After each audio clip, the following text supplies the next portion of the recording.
We have some guests in the ABC 36 newsroom tonight that could make a difference in your life. These are representatives from Legal Aid of the Bluegrass taking your calls, answering your questions since we are in the Medicare open enrollment period.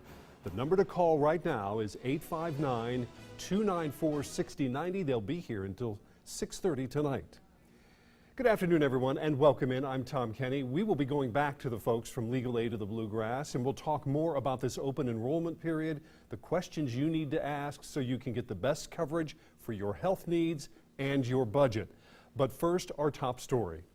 Lexington set perhaps its most troubling record today, the most homicides ever for a calendar year, and we still have 2 months left. The most recent, a woman found strangled in her apartment on Winburn Drive. She is the city's 28th homicide victim this year. The coroner has identified her as 37-year-old Kimberly Dayton.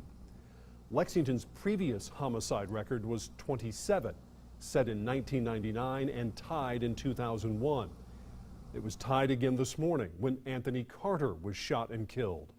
ABC 36's Veronica Jean Seltzer reports this is a record many in the Village Park Drive neighborhood have in mind today.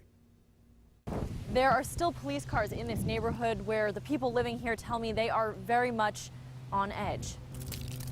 Sad is really the only way to describe Village Drive right now. That's what the people who live here tell me. You know, only God knows why things happen like it does. This is where an unfortunate moment in Lexington history has been made.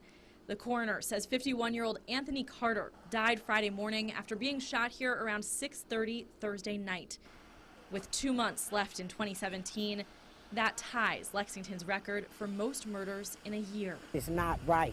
Many of the people living here fully realize that, like Joyce Collins. Come on, Ayla, let's go. She stopped to talk to me as she took her granddaughter to visit a friend. Collins says she knew Carter as her maintenance man. He was a good person. He was a real good person. His death makes Collins worry about keeping her granddaughter safe.